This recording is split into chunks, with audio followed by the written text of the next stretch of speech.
And so that was the first point in my life when I decided that I didn't want to be living this life. Like, this wasn't who I aspired to be anymore. And that was a change for me, because even before I did drugs, even before I ever drank, like, I always knew there was a part of me that wanted to do that was looking for that escape. And so I'd always been looking for that escape or that thing to help me to just feel okay.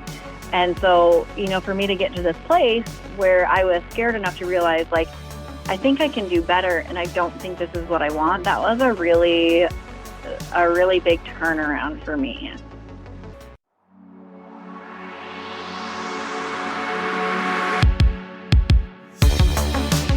Welcome to OTR, Over the Rainbow, Achieving Mental Health for Real.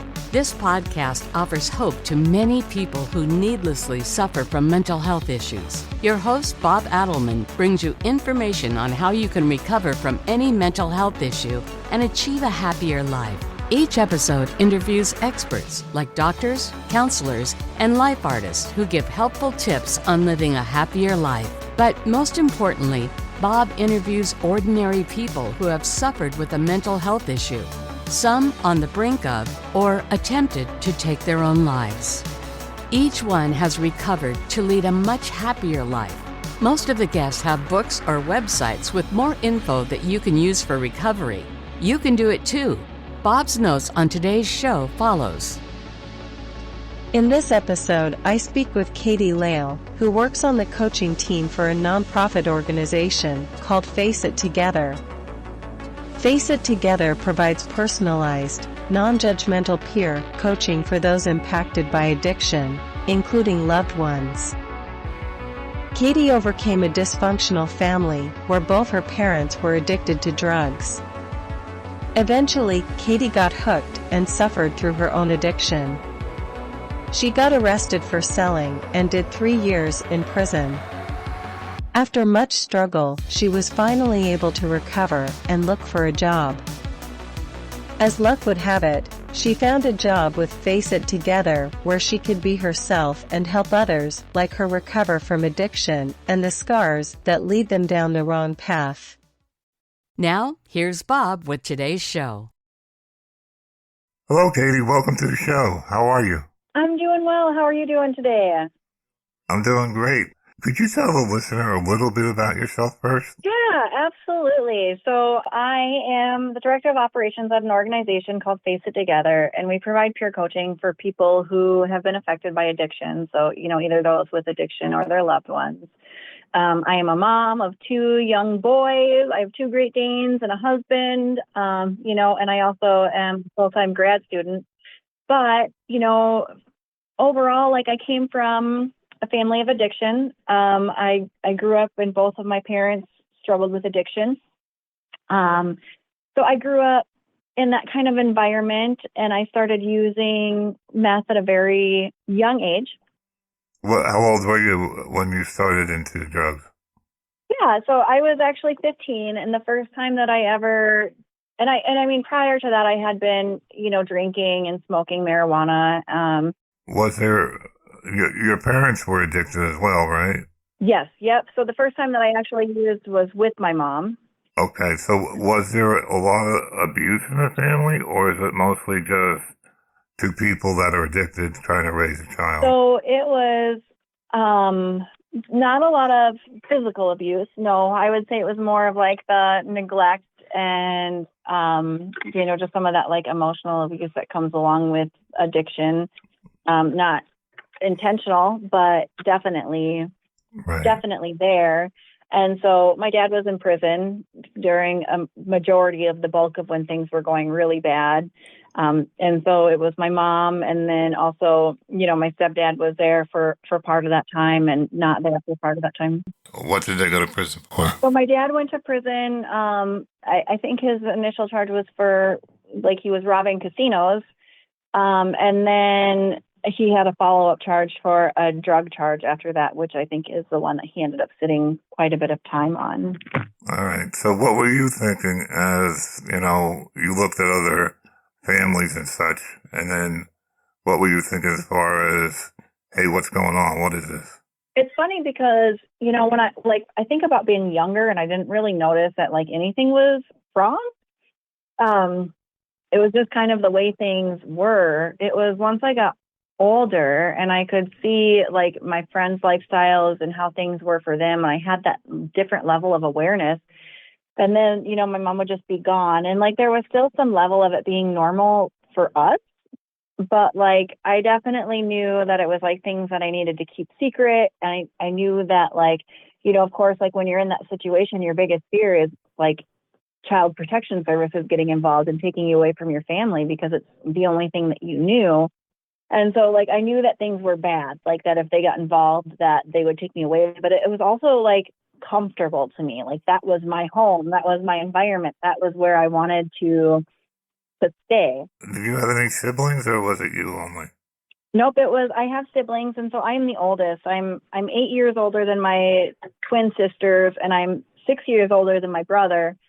So I was also, the caretaker, or the one that was like trying to kind of hold things together. And really that fell into the place of being more than anything an emotional caretaker, because when you're that age, it's not like you can financially provide, and it's not like you can,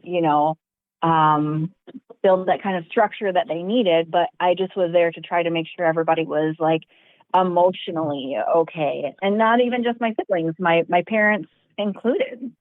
So you did a lot of the housework, cooking, or how did that work? When I think back to that time, it wasn't like I had any like model for what that should look like, and we didn't really have any resources. So like we didn't really have like food or, sometimes running water or whatever that looked like. So it's not like I was like, doing like Martha Stewart type stuff. I was more or less, trying to round up where we could get food. Like I would go to my friend's house and like bring back food. We ate things like, just pieces of bread with mayonnaise on it if we had that, or just whatever we could eat. Did your parents have jobs at all? So, my dad always worked when he was using, but him and my mom had been separated since I was young. And so, he worked up until he went to prison. He was a welder. But once he was in prison, it was my mom and my stepdad. And my stepdad drove truck, so he was employed. But my mom was not. She was, before things got really bad, she was kind of like that stay-at-home mom role. But once things got bad, she was just not working, I guess, is how you would say that, because she was not home very often. So, I think my grandparents provided a lot financially for us when, but only what they knew we needed.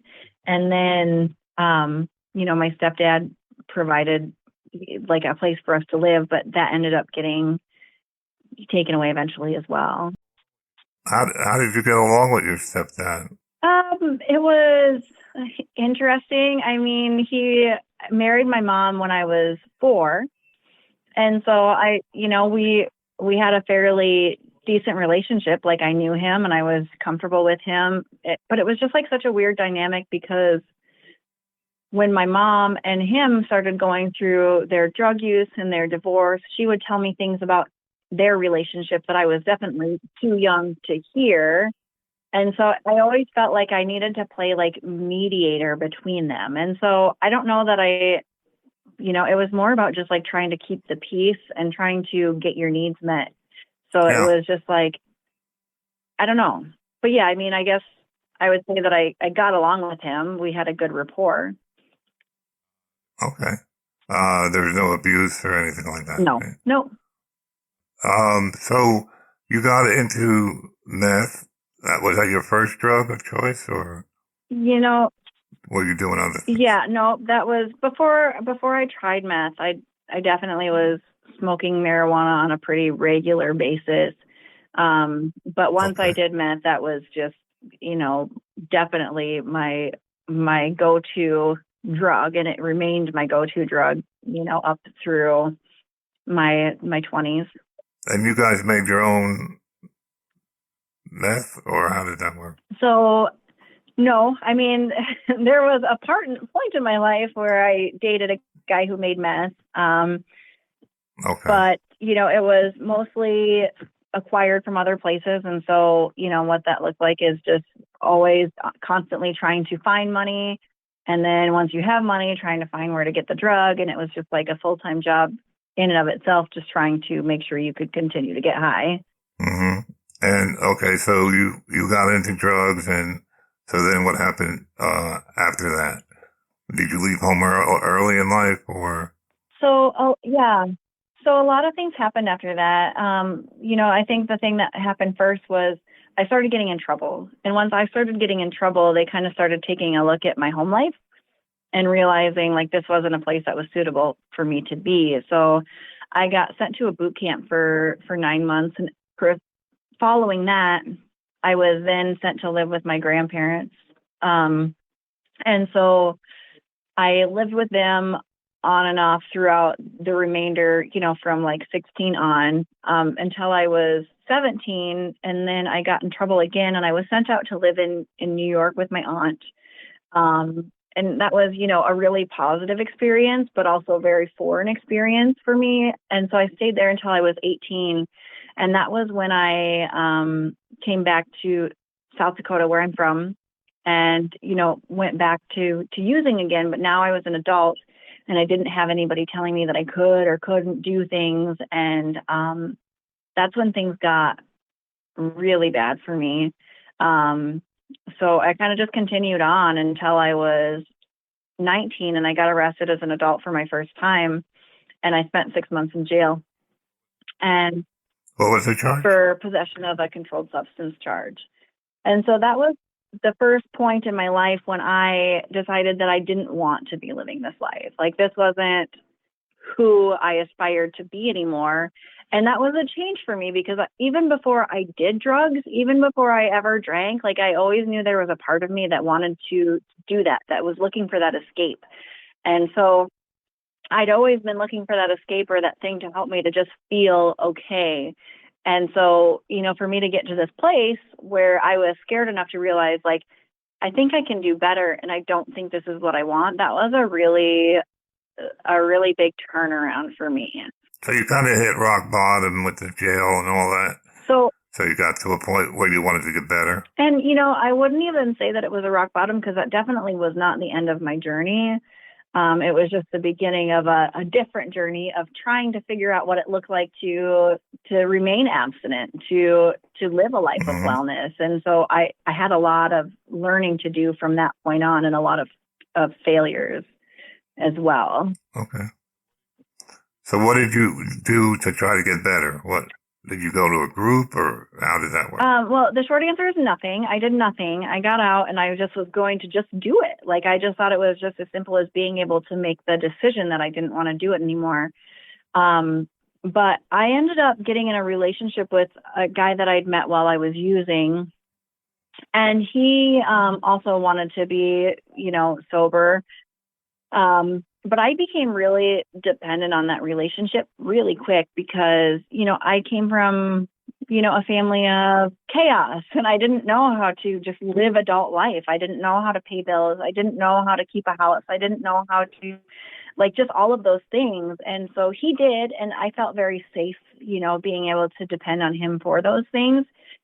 But his commitment to not using it wasn't the same as mine. He just was trying to not be in trouble.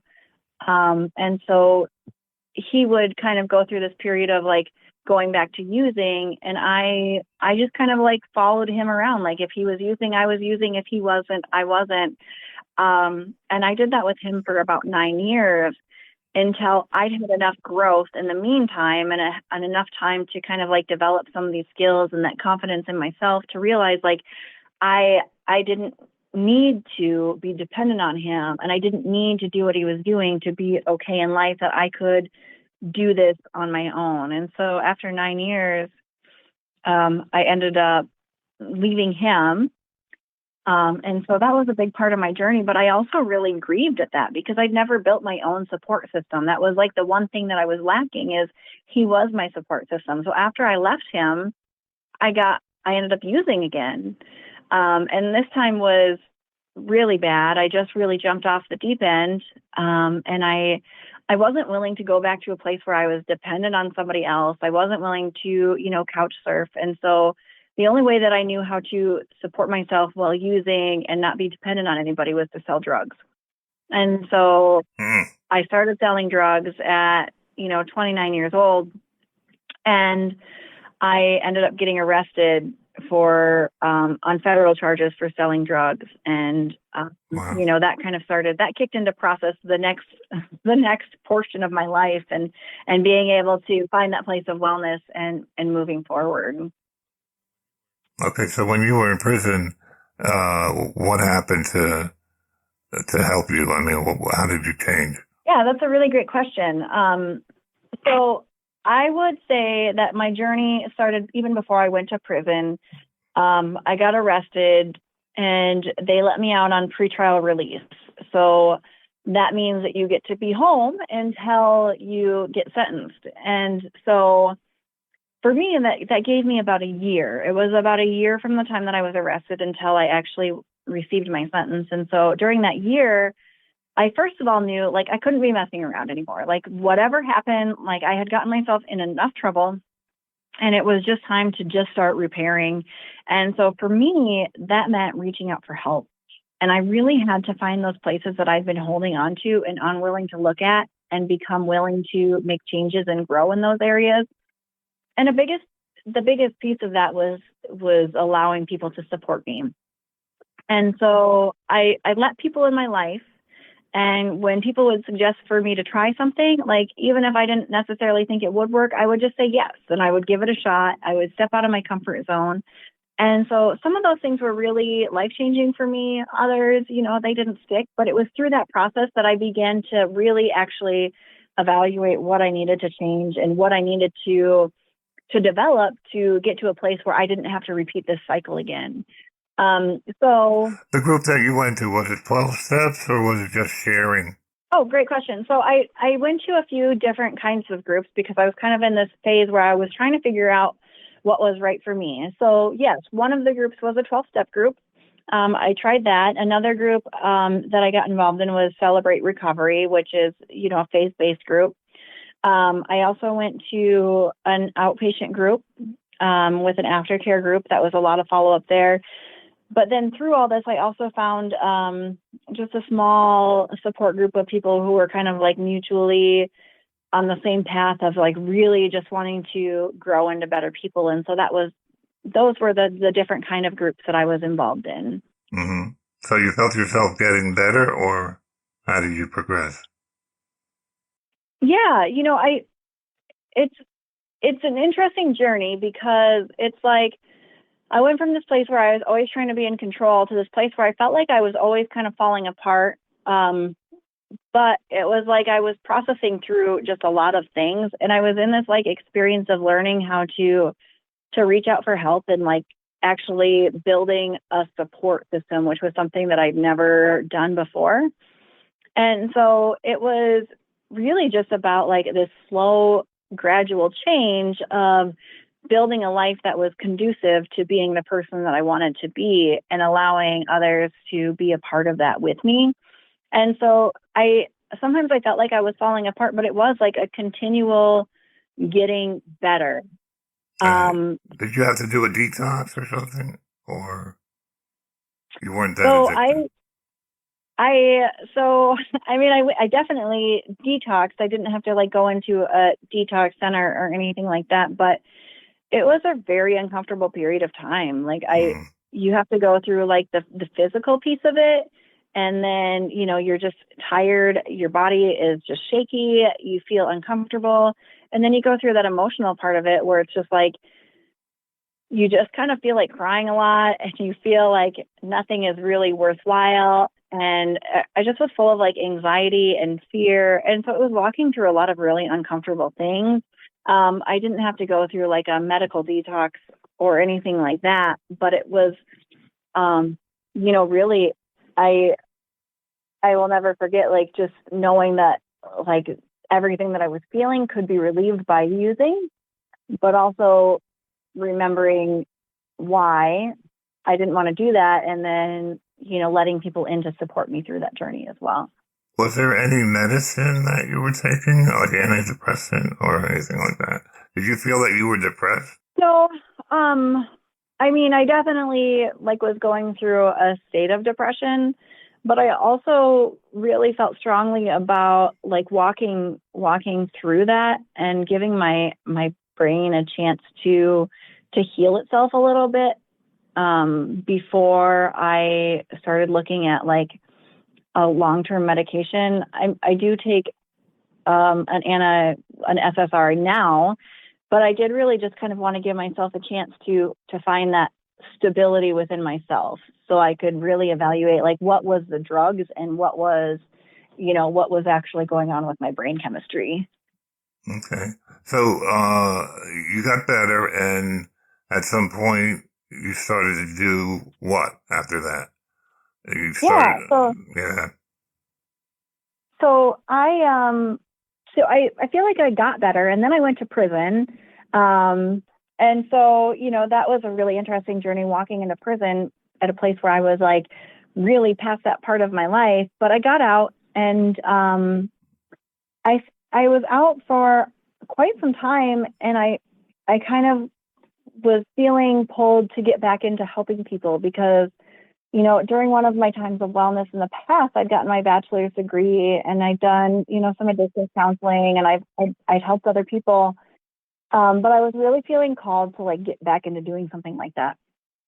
And so for me, I started looking again for a job that would fill that purpose for me. And I really had a lot of doors shut in my face because of my legal past and, the gaps in employment and all of that. And so I was really having a hard time. And then I ran across this job posting as an addiction wellness coach for Face It Together. And that's the organization that I work for now.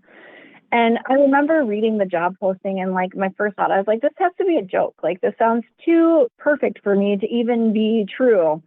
And I was like, but I'm going to apply anyways.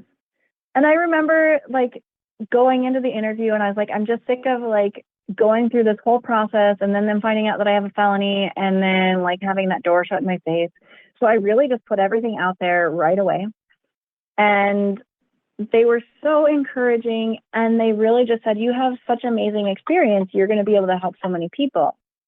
And for me, that was life-changing. This was the first place that I was able to show up and be my authentic self.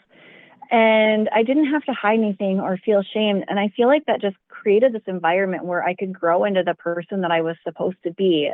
And so I came in here as an addictions wellness coach, and and a piece of that is really just bringing your true authentic self and your experience, your personal lived experience, and you just walk alongside other people's journeys with them.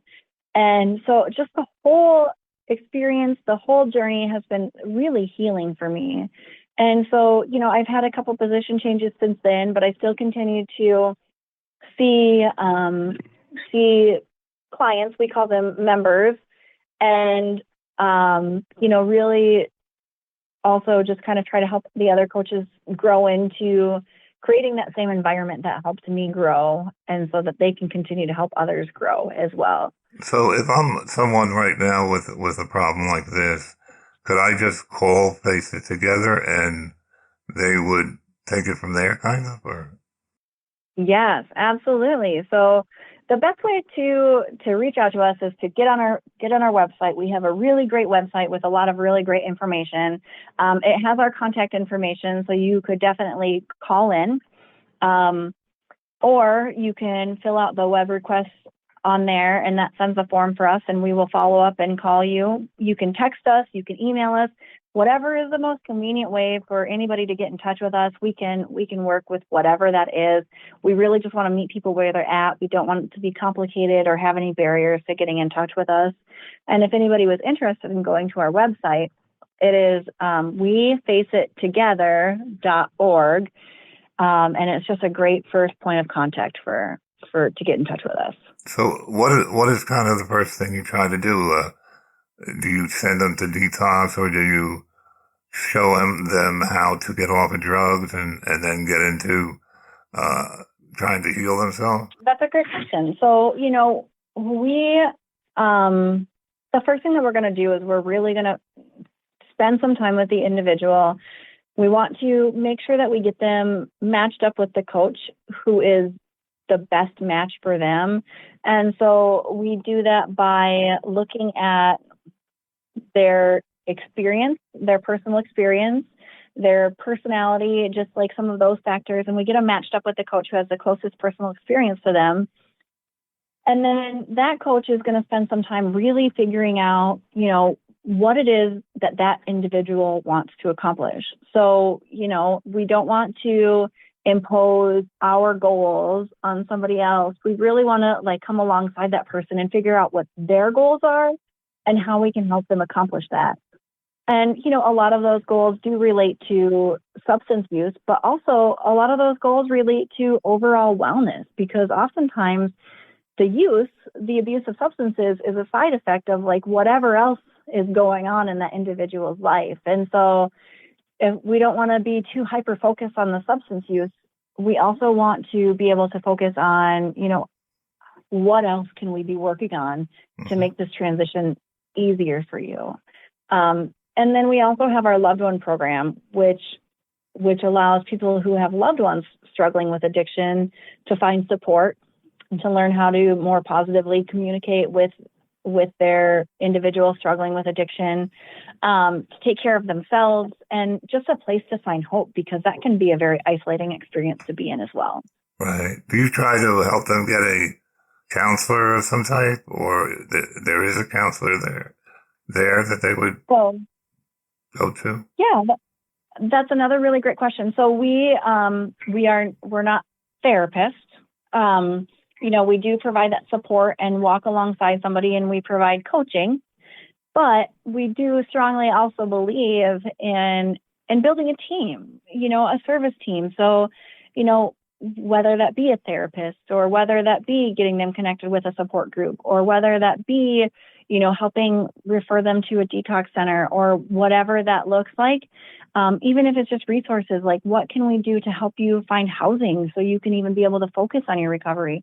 Mm-hmm. So we really try to work together with other organizations and agencies in our community, or, throughout the nation to help people get connected with whatever services that they do need. So this can be done remotely, correct? You don't have to go to South Dakota or anything like that.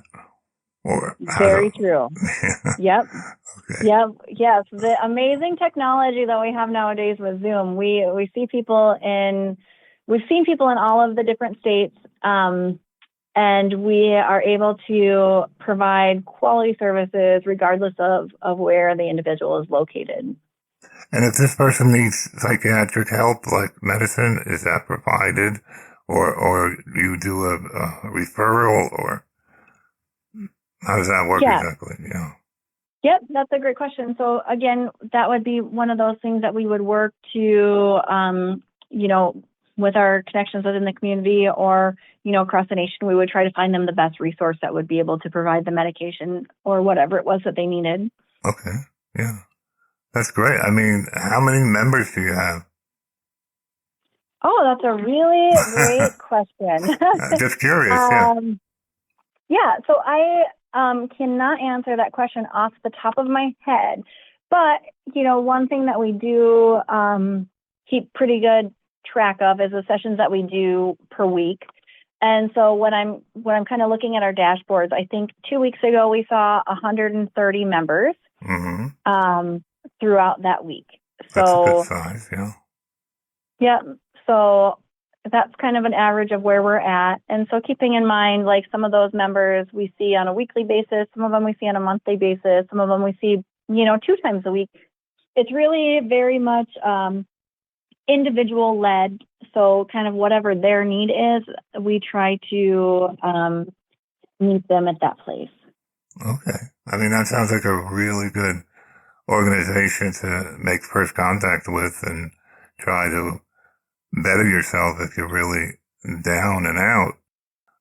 So it's just a phone call or a web visit, and you just sign up, right? Yeah. So that sounds really good. Is there anything about your personal life or the organization that we haven't gone over that you want to talk about a little bit? I think we did a really great job of, covering everything. But one thing that I always do like to say is, even if you're not sure if you're ready or if you're not sure if we are the right fit for you, there's no pressure. So, sometimes feeling like we are in these things alone, that can be the most overwhelming and isolating piece of the whole situation. So, even if you decide not to engage in services with us, our first impressions team can talk through, what is the appropriate resource for you. And, even just like a compassionate ear to be able to listen. It never hurts to take that first step. There's no commitment. We're not going to try to bully you into continuing on or making a change that you don't want to change. We're just here to support people in whatever way that we can. So don't hesitate to reach out. Okay, and there is a fee or charge at all, or? Yeah, so okay. There's definitely there's no. So if you call in, we're going to kind of triage what the needs are, and then our services we do have a sliding fee scale. But one of the things that we like to promote is that we don't like cost to be a barrier to receiving services. So we have a sliding fee scale. We have a lot of grant coverage. And so we look through all that information and see what we can do. So a lot of times we can provide services at no cost to the individual. Otherwise, we have very affordable pricing options. But that first call, whatever that beginning process looks like, that is always free. We will always work to get you connected with the right resources, even if we are not it. And there's no cost for that. Right. Well, it sounds like a beacon of hope for people. I appreciate what you do, and coming on the air and talking about it is terrific. It was a pleasure speaking with you. You're a great guest. I appreciate you taking the time out. Maybe we'll talk again sometime. Perfect. Thank you so much for having me. And also thank you so much for the work that you do in bringing awareness and just talking about these things that aren't always easy to bring awareness to. Thank you for everything you do. Take care. Thank you very much.